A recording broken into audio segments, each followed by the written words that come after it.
Donc, salut tout le monde! Donc, Roxane de retour pour une deuxième capsule en live sur Facebook. Donc, on s'est laissé hier sur un petit tease, j'avais un bocal, certains d'entre vous ont donné des idées, ont donné des suggestions, donc on va découvrir bientôt qu'est-ce qu'il y en est réellement. Donc, première des choses, je vais juste prendre quelques secondes pour me présenter. Donc, Roxane, biologiste chez Educazoo depuis 7 ans. Educazoo, qu'est-ce que c'est? En fait, on est un refuge pour les animaux domestiques et exotiques qui n'ont plus de maison. Et, mon Dieu, excusez, je t'ai soufflé, hein? J'étais en train de courir il y a 3 secondes d'écart. Donc, un refuge pour les animaux exotiques. Et nous, on fait de l'animation sur la route pour éduquer et sensibiliser les gens. Plus d'animation implique que, on prend soin des animaux au refuge, mais c'est à peu près tout. Donc, on a décidé de vous divertir en faisant des petits lives sur Facebook. Donc, on se dirige suite vers notre animal mystère. Attention, roulement de tambour, des poissons! Donc, je sais que plusieurs d'entre vous vont être déçus, pensaient voir un chinchilla, mais non, nous parlerons aujourd'hui des poissons. Donc, les poissons, ce sont des animaux vertébrés qui vivent dans l'eau. Donc, ils possèdent des branchies pour respirer. On s'entend, je suis en train de tous vous perdre, hein? C'est une blague. On parle pas du poisson aujourd'hui, un animal un petit peu plus mignon que le poisson. Et j'ai nommé mon cher ami Surprise. Donc, le chinchilla, trop mignon. Donc, avant de commencer avec Surprise, je vais me débarrasser de mes poissons. Et là, on s'entend, ils ne deviendront pas des filets de saumon pour souper ce soir. OK.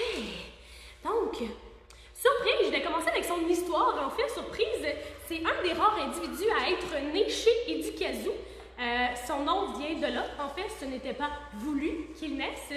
En fait, c'est quelqu'un qui nous a donné son mâle, nous ayant dit qu'il était castré. Donc, nous, comme ce sont des animaux grégaires, les chinchillas, on a décidé de mettre le mâle et la femelle ensemble. Mais là, surprise, des petits bébés, dont lui.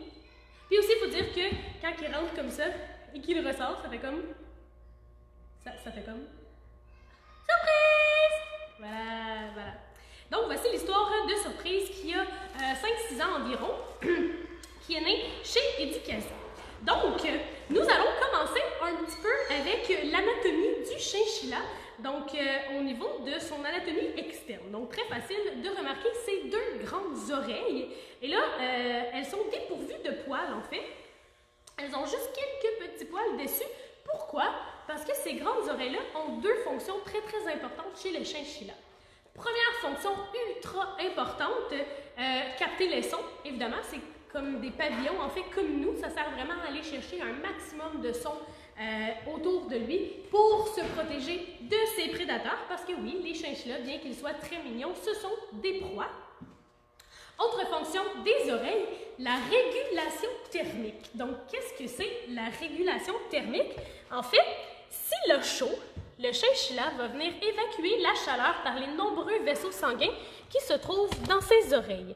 S'il a froid, en fait, les oreilles vont se rafraîchir pour permettre au reste du corps de garder une chaleur qui est constante pour que les organes restent à bonne température. Donc, c'est ça la régulation thermique.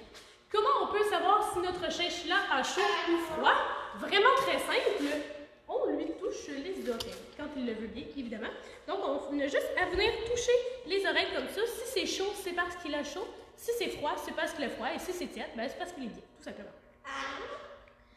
Donc, vous entendez probablement à côté, Coco, ce cher ami qui ne peut jamais se passer d'attention. Donc, il sera avec nous dans le garage, dans la scène pour présenter les animaux. Ou pas. Donc, autre chose qu'on peut voir sur le chinchilla, sur son anatomie. Coucou. Est-ce que tu viens m'aider à donner des explications sur le chinchilla? Seras-tu plus loquace qu'hier? Il n'y a pas l'air parti pour ça. On va continuer sans lui. On ne fera pas exprès. Donc, si vous voulez vous approcher un petit peu, on peut parler d'autre chose. Au niveau des yeux, donc ce sont de gros yeux globuleux qui lui permettent de bien voir la nuit. Donc, en fait, le chinchilla est un animal nocturne et c'est vraiment grâce à ces grands yeux globuleux qu'on est en mesure de le savoir. Parce que ces gros yeux-là, avec de grosses pupilles, permettent de capter beaucoup de lumière dans un environnement qui est très sombre. Comment on fait pour savoir qu'un mammifère est nocturne? On peut regarder aussi la forme avec son petit caractère. La pupille verticale, Coco, tu as bien raison. Donc, la pupille, quand elle a la forme d'une ligne, c'est signe que l'animal est nocturne. Quand la pupille, elle est ronde, comme chez Coco et comme chez nous, c'est signe que c'est un animal diurne, Coco. Ça veut dire qu'on est réveillé le jour. Bravo. Bravo. OK, ici, on regarde également sur mon petit chinchilla, on peut voir qu'il y a plein de petites moustaches. Ces moustaches-là, on les appelle des vibrisses. Les vibrisses ne se trouvent pas seulement au niveau du museau, on les retrouve partout au niveau du visage. Et qu'est-ce que c'est des vibrisses? C'est comme le chat, ce sont des moustaches, des petits poils qui sont sensoriels. Donc, ça va aider, en fait, à déterminer tout ce qu'il y a dans l'environnement autour de lui et de savoir, bon, est-ce qu'il est dans un environnement qui est suffisamment étroit autour de lui. Parlant d'étroitesse d'environnement, peut-être vous demandez-vous pourquoi le chinchilla se tient dans un bocal comme ça. En fait, c'est que dans la nature, il habite dans un terrier, dans les montagnes. Et les habitats rocheux, vous pouvez voir de chaque côté les beaux habitats rocheux qu'on a montés pour une surprise notre beau chinchilla. Donc, comme il est habitué de vivre dans des terriers, eh bien, il se sent à l'aise dans les environnements qui sont étroits autour de lui. Donc, c'est pour ça qu'on le met là-dedans. Et aussi, on utilise des bocaux qui sont transparents pour que nous, on puisse le voir. Mais lui, quand il est rentré comme ça, il ne pense pas qu'on le voit. Donc, il ne sait pas. Fait que nous, on est heureux, on voit le chinchilla, lui, il est heureux, il n'est pas trop stressé. OK. Est-ce qu'on peut regarder autre chose sur l'anatomie du chinchilla? Ça, c'est bien surprise de ne jamais vouloir sortir de son petit bocal. Oh! Il nous montre sa queue. Est-ce qu'on recommence, surprise? Est-ce que tu veux me montrer ta queue encore? Non?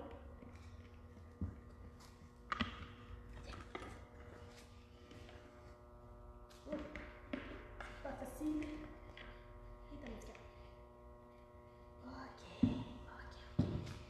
OK. Donc, quand on regarde sa queue ici, elle est très hirsute, comme une queue d'écureuil.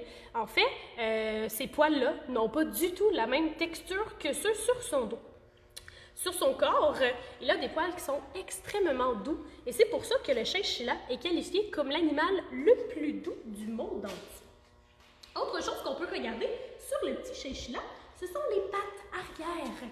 Donc, les petites pattes arrière qui sont très longues et qui servent à se tenir debout ou encore à sauter. Parce que le chinchilla est un animal qui adore sauter, un peu comme le kangourou. Les petites pattes de devant ici, à quoi servent-elles? Ce sont des pattes préhensiles. Donc, qu'est-ce que ça veut dire? Ça veut dire qu'il peut saisir avec. Donc, nous, nos mains sont préhensiles. Ça voudrait dire qu'il pourrait prendre, par exemple, le bocal, les petites roches. Donc, ça lui sert vraiment à prendre les choses dans ses mains. Et qu'est-ce qu'il prend? La nourriture. Donc, si on parle d'alimentation du chinchilla, qu'est-ce que ça mange dans la nature, un chinchilla? Si je vous disais que c'est un animal qui vit dans les environnements qui sont montagneux et dans un environnement qui est montagneux et qui vivent à 3 à 5 000 mètres d'altitude dans la cordillère des Andes en Amérique du Sud, on s'entend que dans les montagnes, à cette altitude-là, on ne retrouve pas grand-chose. Sauf que on retrouve parfois des petits brins d'herbe. Donc, c'est ce que vont manger principalement les chinchillas. Ils sont herbivores. Donc, je vous ai amené ici un petit pot pour vous faire part de ce qu'ils mangent. Donc, ce sont des petites capsules d'herbes séchées, en fait, que le chinchilla va pouvoir prendre dans sa main pour se nourrir. Autre chose qu'ils peuvent manger aussi, les chinchillas, en fait, qui est très important pour eux, c'est le foin. Donc, ils raffolent du foin et c'est super important pour eux au niveau de la digestion. Est-ce que tu en prends un morceau? Oh oui, ça c'est mignon. Un chinchilla qui mange un petit bout de foin. OK. Attends un petit peu, on va le reprendre. Tu veux un bout de foin? Oui, mange-le. Tu veux pas? Oui. Tu veux juste quand je le tiens? Tu peux pas le tenir par toi-même, tu es un peu paresseux quand même. Oh, regardez ce qu'il fait avec sa petite patte. Ah, il ne le fait plus, évidemment, vous vous êtes approché, il a eu peur. Donc, avec sa petite patte, qu'est-ce qu'il va faire? C'est qu'il va aller chercher vraiment le petit bout de foin pour l'apporter à sa bouche. Autre chose sur l'anatomie du chinchilla qui est vraiment très intéressante, en fait, ce sont les dents. Bon, un chinchilla, tout le monde est d'accord, c'est un mammifère. Pour être un mammifère, qu'est-ce que ça prend? Du poil, il faut donner du lait à ses bébés, il faut être en mesure de se réchauffer tout seul. Hein? Je vous parlais tout à l'heure de la thermorégulation grâce aux oreilles. Donc, la capacité de se réchauffer tout seul, la thermorégulation, ça rentre là-dedans. Et donc voilà, c'est un mammifère. Et dans les mammifères, bien, il y a plusieurs types de mammifères. Il y a par exemple les rongeurs, il y a les carnivores, il y a les marsupiaux. Dans quelle équipe fait partie le chinchilla? Donc, quel type de mammifère est-ce que c'est? Eh bien, je vous dis ça tout de suite. Le chinchilla est en réalité un rongeur. Qu'est-ce qui distingue les rongeurs? En fait, ce sont leurs dents. Donc, ils ont à l'avant des incisives. Donc, 2 incisives en haut, 2 incisives en bas. Donc, qu'est-ce que c'est les incisives? C'est nos palettes à nous. Donc, eux, ils ont ça. Et les incisives, c'est fait pour couper, pour cisailler. Donc, si vous voulez voir, ça ressemble à ça ici. Surprise ne me laissera pas vous montrer ses dents, mais au moins, je peux vous les montrer de cette façon-là. Et les incisives des rongeurs poussent continuellement. Donc, toute leur vie, les dents vont pousser. Et c'est donc très, très, très important pour eux de les limer sur quelque chose en grugeant. Et qu'est-ce qu'on leur met pour gruger en captivité? Les cache ici. On leur met des accessoires en bois comme ceci. Donc, si vous voulez vous approcher, là, on le voit un petit peu, ça a commencé à être grugé sur le côté. Pourquoi? Ben parce qu'ils doivent se faire les dents, un peu comme les castors qui sont aussi des rongeurs. Et là, je crois qu'on avait une question. Non. Pas de questions encore? Ok, je pensais que c'était ça le point d'interrogation que ma collègue me montrait. Donc, voilà pour les dents du chinchilla. Autre chose, le chinchilla, on a dit tout à l'heure qu'il était considéré comme l'animal le plus doux du monde. En fait, pourquoi on le considère comme le plus doux du monde? C'est à cause de la densité de poils. Donc nous, si vous regardez votre bras, on voit qu'il y a plein de petits trous dans notre peau où il y a des poils qui sortent. On appelle ça, à l'intérieur, les follicules pileux. Donc pour un humain, par follicule pileux, on retrouve environ 1 ou 2 poils. Chez le chinchilla, il y a plus de 50 poils par follicule pileux. Et sur une surface grosse comme ça, on retrouve environ 20 000 poils chez le chinchilla. Donc, il a une très, très grande densité de poils. Est-ce que vous avez des questions? N'hésitez pas, si vous avez des questions en cours de route pendant la présentation du chinchilla de surprise, bien, posez-les, ça va me faire super plaisir d'y répondre au fur et à mesure si surprise décide de ne pas se sauver. Hein, c'est pas notre co-vedette aujourd'hui. Donc, le fait d'avoir autant de poils que ça fait en sorte qu'il est très chanceux d'une manière. Pourquoi? Eh bien, les poux et les puces ne peuvent pas survivre dans son poil. Il est tellement dense qu'il meurt asphyxié, donc ils n'ont plus d'air du tout. Donc, c'est un très bon point pour le chinchilla. Hein? Il n'en a pas de parasites externes sur son corps. OK. Je ne sais pas si vous avez vu des petits bouts de poils hein, qui revolent un peu partout comme ça. Le poil chez le chinchilla sert, oui, à se protéger contre le froid ou le chaud, mais également à autre chose. Mais là, je crois qu'il y a une question. Ma collègue Joanie va pouvoir me l'énoncer. Alors, Josée se demande, il vit combien de temps?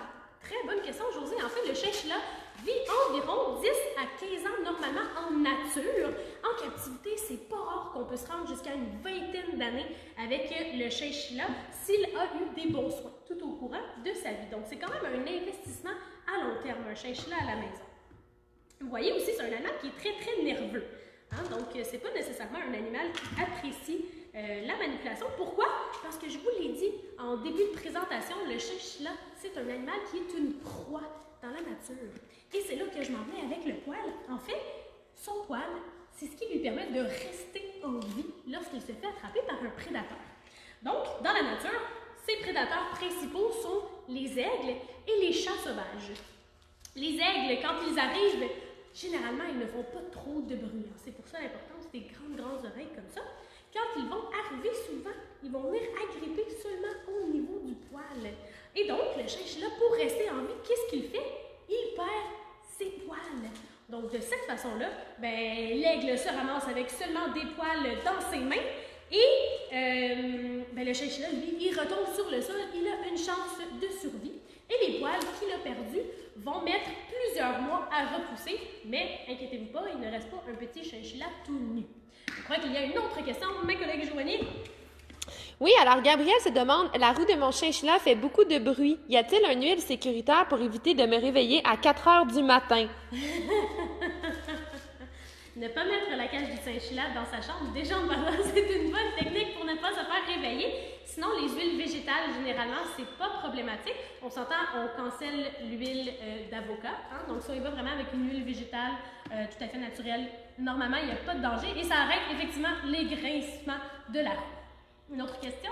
Marie-Claude se demande, est-ce qu'il y a besoin de se faire brosser ou de se faire couper les griffes?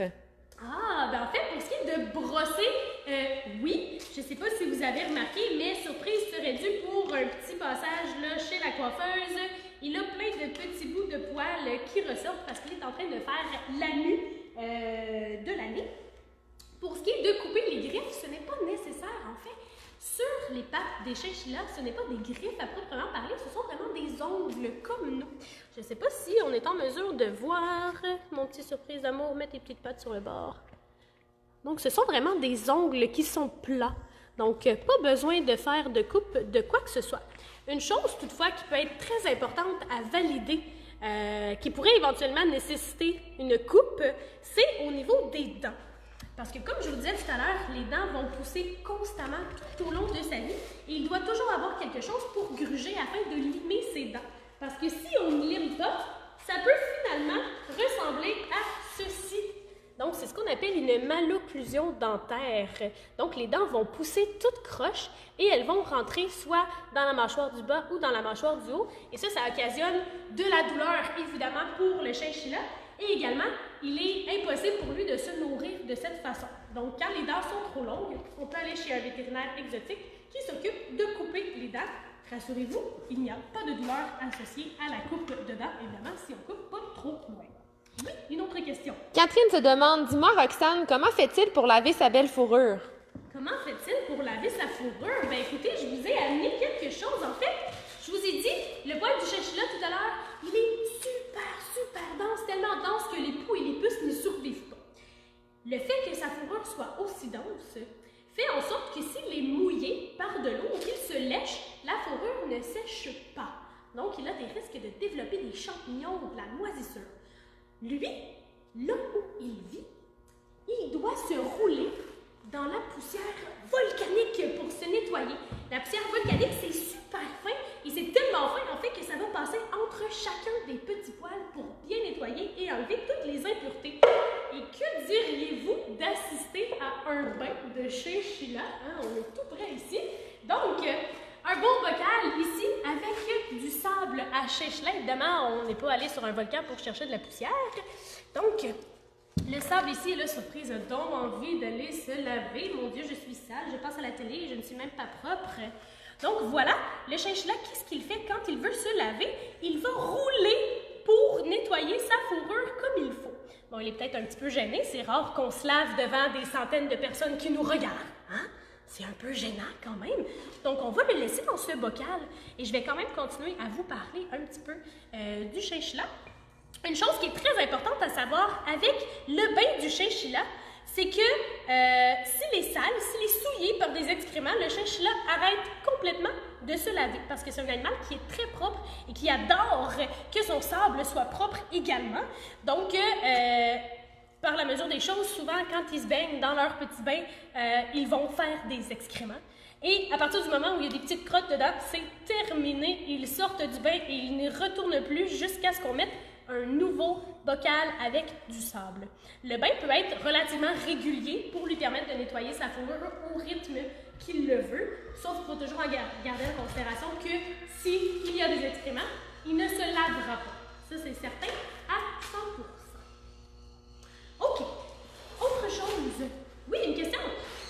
Marie-Pierre demande, est-ce qu'on peut laisser un chinchilla dans sa cage toute sa journée ou il doit sortir de sa cage pour faire de l'exercice? C'est une très bonne question. En fait, ce n'est pas une mauvaise chose, en fait, de faire sortir le chinchilla. En fait, c'est très bien pour lui de pouvoir courir partout. La seule chose, est-ce que toi, Jessica, tu es prête à courir après ton chinchilla? Parce que si tu le laisses sans surveillance dans toute la maison, il y a fort à parier que tu vas courir et suer pour le rattraper. Parce que cette petite bête-là, étant une proie, est très, très rapide. Et comme je l'ai dit tout à l'heure, c'est un animal qui adore sauter. Donc, se donner des swings sur les murs pour s'esquiver de toi, c'est fort probable que ça va arriver. Donc oui, on peut le laisser sortir de sa cage, c'est bon pour lui, ça lui fait dépenser son énergie. Toutefois, il faut s'assurer qu'on est dans un environnement qui est sécuritaire. Donc, aucun fil électrique à sa portée, rien qui pourrait gruger et le blesser.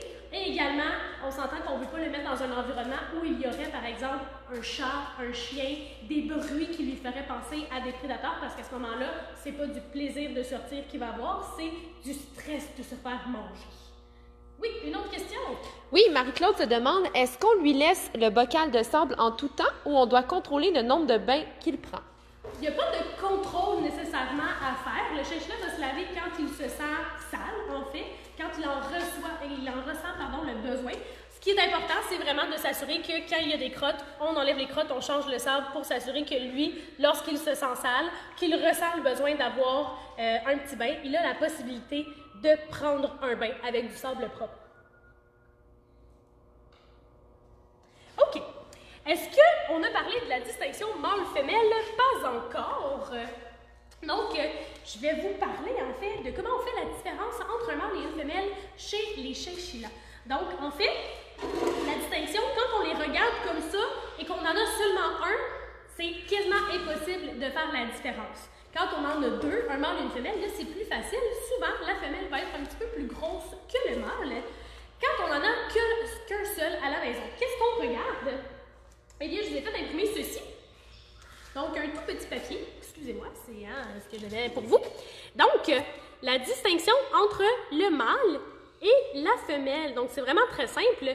L'anus, qui est loin de l'organe sexuel, c'est un mâle. L'anus, qui est près de l'organe sexuel, c'est une femelle, tout simplement. Donc, il faut vraiment regarder la distance entre l'anus et l'organe sexuel pour déterminer s'il s'agit d'un mâle ou d'une femelle.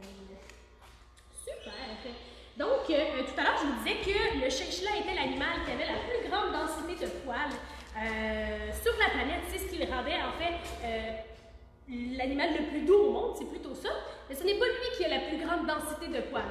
Lui, il a environ 70 000 poils sur son corps, alors que les loutres de mer sont ceux qui ont la plus grande densité de poils. Donc, des petites créatures très mignonnes qui nagent en duo comme ça. Donc, c'est eux, en fait, qui ont la plus grande densité de poils, s'ensuit du chinchilla. Et c'est pour cette raison qu'il est très, très doux. Et probablement qu'il est plus doux que les loutres parce que, ben, lui, il ne se baigne pas du tout. Super! Donc, mes assistantes sont allées me chercher des accessoires que j'avais oubliés.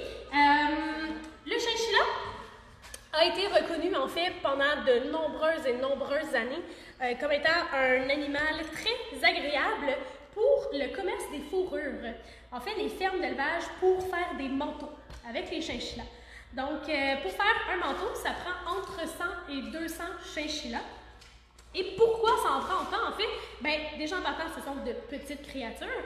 Ensuite, souvent, elles n'ont pas la même couleur partout sur leur corps. Donc, disons qu'on veut faire un manteau tout blanc, bien, c'est possible que parfois, on utilise seulement ça de fourrure sur un chinchilla entier parce que c'est seulement ce spot-là qui est tout blanc au complet. Une question? Oui, Mélanie se demande, est-ce préférable qu'il soit seul ou c'est mieux qu'il soit deux?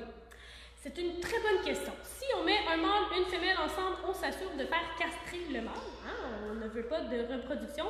Deux mâles ensemble, il faut éviter s'il y a des femelles à proximité. Sinon, ça peut fonctionner. Il faut juste s'assurer de faire une bonne intégration pour éviter qu'il y ait de la chicane. Parce qu'en nature, le chinchilla, c'est un animal qui est très grégaire. Donc, ça vit en troupe de 100 individus. Dans un environnement qui est plus confiné comme une cage, c'est certain que là, pour le territoire, c'est un petit peu plus complexe. Mais si les choses sont faites dans les règles de l'art, il n'y a pas de problème au niveau de la cohabitation. 2 femelles aussi, ça peut fonctionner, sauf que souvent, les femelles ont plus mauvais caractère. Une autre question. Gabrielle se demande, chien et chinchilla, est-ce une amitié possible? Le chinchilla est une proie, le chien est un prédateur. Donc, c'est pas nécessairement un bon duo. Le chinchilla, dans sa vie, est toujours stressé. Donc, d'avoir un chien à proximité qui est un prédateur pourrait l'effrayer. Donc, ce n'est pas nécessairement un bon mélange. Catherine se demande, avec leurs grandes oreilles, est-ce qu'ils entendent plus fort? Ils entendent extrêmement bien. En fait, ça leur permet de capter davantage de sons parce qu'effectivement, leur pavillon qui est très grand va permettre d'aller capter des sons d'un peu plus loin. Puis tout à l'heure, je vous l'expliquais, donc les prédateurs, ce sont souvent les aigles, les chats sauvages et nous aussi, si je peux poursuivre sur le commerce de la fourrure. Donc nous aussi, on est un des prédateurs et c'est en partie grâce, à cause de nous, dirais-je plutôt, que le chinchilla est en danger d'extinction parce qu'on l'utilise pour la fourrure. Et c'est un mythe de croire qu'on peut juste enlever son poil et espérer qu'il va rester en vie. En fait, pour utiliser la fourrure du chinchilla, il faut vraiment le tuer, tout simplement, et avoir le poil sur la peau. Un peu comme ceci ici, qui est une petite fourrure d'hermine. Donc, la peau est en dessous, le poil est dessus. Mais si on faisait qu'enlever le poil, on ne pourrait pas faire de manteau. Et malgré ce qu'on pense, les commerces de fourrure pour les chinchillas ne sont pas totalement fermés. Il existe encore des fermes d'élevage légales au Canada, ce qui est bien triste, mais c'est encore le cas. Ce que vous pouvez faire, en fait, pour enrayer tout ça, quand vous allez dans des magasins, par exemple, ce n'est pas toujours identifié comme quoi ça a été pris d'un animal, par exemple le cuir, le poil ou quoi que ce soit. Donc, vous pouvez vous informer auprès des vendeurs pour vous assurer que ce que vous consommez, ce sont des produits qui sont véganes. Donc, Giovanni, ma collègue, essaye de me faire des signes, je comprends pas. De valider les étiquettes. Oui, voilà, donc on valide les étiquettes. Des fois, c'est inscrit, mais en fait, souvent, c'est inscrit sur les étiquettes également. Donc, est-ce que mon petit ami surprise vous fait penser à quelqu'un? Donc, petite référence cinématographique, le chinchilla a inspiré plusieurs personnages dans le cinéma. Donc, personnages que tout le monde aime beaucoup et quand il se fâche, il lance des éclairs partout. Donc, j'ai nommé mon ami Pikachu, donc qui vient me rejoindre. Bonjour Pikachu! Et un chinchilla un petit peu plus dramatique, donc Stitch du film pour enfants de Disney, Lilo et Stitch. Donc, Pikachu et Lilo et Stitch ont été inspirés en fait par le chinchilla. Donc, voilà, c'est pour ça la petite ressemblance. D'ailleurs, on vous invite avec vos enfants à faire des maths de Pikachu, de Stitch, de chinchilla pour justement avoir une belle activité à faire là, après l'activité, donc après l'animation. Donc, si vous voulez, si vous voulez le faire et nous poster une photo dans les commentaires après votre bricolage, c'est certain que ça nous fera bien plaisir. On va montrer tout ça à surprise, voir s'il a envie de cohabiter avec vos chinchillas à vous. Donc, qu'est-ce que j'aurais d'autre comme truc à vous dire? Marie-Claude a une question. Oui, outre le commerce de la fourrure, est-ce que les humains le chassent pour la chair comme pour le cochon d'Inde? Non, pas du tout. En fait, lors du commerce, c'est vraiment au niveau de la fourrure, tout simplement. Donc, on prend le poil et le reste de l'animal n'est pas utilisé du tout. Donc, ça ne se mange pas du tout le chinchilla. J'ai oublié de vous mentionner tout à l'heure, en fait, le fait que nous, on utilise les chinchillas et qu'ils soient portés en danger à cause de notre utilisation fait en sorte que non seulement le chinchilla est en danger d'extinction, mais que ses prédateurs également le sont. Donc, le chat sauvage des Andes, qui est un des grands prédateurs du chinchilla, est également en danger, étant donné que, on lui enlève sa nourriture, tout simplement. Est-ce qu'on avait d'autres questions, Joanie? Pas d'autres questions? Parfait! Donc, si jamais vous avez d'autres questions pendant, pendant votre visionnement, je vous invite à les écrire sous la vidéo. On prendra le temps d'y répondre. Puis sinon, moi, je vous invite en fait à nous suivre sur notre chaîne YouTube Instagram, notre Facebook, évidemment, Educazoo Inc. Et également, comme vous savez, on fait de l'animation normalement. On n'est pas en mesure de le faire en ce moment, étant donné toutes les circonstances concernant le COVID-19. Donc, on a lancé un lien GoFundMe parce que depuis 20 ans, on s'auto-finance. Donc, on est vraiment fiers de dire que ce sont nos animations qui nous financent. Sauf que présentement, on n'a pas d'animation, donc on n'a aucun revenu qui se fait. Donc, si vous voulez aider la cause animale, nos petits animaux comme Surprise et Darwin qu'on a vu hier, eh bien, on vous invite là, à aller trouver le petit lien pour le GoFundMe. Ça nous fera bien plaisir. Et maintenant, je vous laisse sur une petite devinette pour l'animal que je vous présenterai demain. Donc, pensez-y bien, les animateurs aussi d'Educazoo, vous me direz si vous avez trouvé. C'est un animal qui peut nous être fort utile si on est perdu dans le désert et qu'on a besoin de s'hydrater. Donc, je vous laisse là-dessus. Bonne fin de journée tout le monde!